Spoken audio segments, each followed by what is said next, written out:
ارے تم جو الزام لگاؤ، مجھے اس کی فکر نہیں ہے، کیونکہ میں جو کام کر رہا ہوں میں کسی مخلوق کو خوش کرنے کے لیے کام نہیں کر رہا ہوں۔ میں جو کام کر رہا ہوں کسی کے دباؤ میں آ کر نہیں کر رہا ہوں، نہ کسی کے ڈر کی بنیاد پر میں کام کر رہا ہوں۔ میں یہ کام اس لیے کر رہا ہوں کیونکہ میں جانتا ہوں کہ میں جو کام کر رہا ہوں، جو میری سیاسی لڑائی ہے وہ سماجی انصاف کی لڑائی ہے، وہ سوشل جسٹس کی لڑائی ہے۔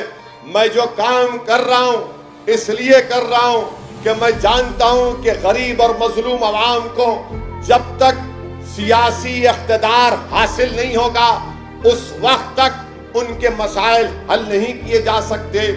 میں جو کام کر رہا ہوں جماعت کا پرچم اٹھا کر اس لیے کر رہا ہوں کیونکہ ملک کا، بھارت کا سنویدھان مجھے اس بات کی اجازت دیتا ہے کہ میں جمہوریت میں حصہ لے کر ان مظلوموں کو، ان بے آوازوں کی آواز بنوں۔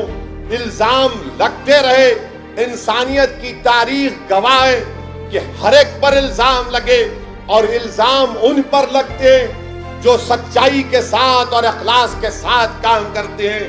میں کسی کو خوش کرنے کے لیے کام نہیں کر رہا ہوں، نہ کسی کے ڈر کی بنیاد پر یہ کام کر رہا ہوں۔ اور یاد رکھو، تم الزامات جتنے لگانا چاہے لگا لو، تم جناح کہہ دو، کیا کیا کہنا چاہے کہہ دو، میں اپنا راستہ بدلنے والا نہیں ہوں۔ تم اس راستے میں مشکلات پیدا کرو، اگر مجھے خاک اور خون کے دریاؤں سے بھی گزرنا پڑا تو یاد رکھو الزام لگانے والوں، سن لو میری اس بات کو، جب تک میرے جسم میں ایک سانس بھی رہے گی میں مجلس اتحاد المسلمین کا پیغام لے کر آگے بڑھتا رہوں گا اور میں یہ کام کرتا رہوں گا۔ یہ الزامات لگتے ہیں، یہ الزامات ختم ہونے والے نہیں ہیں۔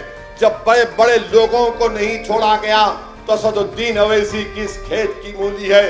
مگر الزام لگانے والوں یہ یاد رکھو کہ کم سے کم میں نے تمہاری راتوں کی نیند حرام کر دی ہے، کم سے کم میں تمہارے دلوں میں جا چکا ہوں، کم سے کم میں تمہاری سوچ میں آج میں آ چکا ہوں۔ اسی لیے بوکھلاہٹ کا شکار ہو کر کبھی یہ بات تو کبھی وہ بات، کوئی بات نہیں، تم قوال کی طرح قوالی گاتے جاؤ، جب میرا دل آیا میں تم کو صدقے میں نذرانے دیتا جاؤں گا۔ میں رکنے والا نہیں ہوں، میں رکنے والا نہیں ہوں، نہ کوئی مجلس کا رکن رکنے والا ہے۔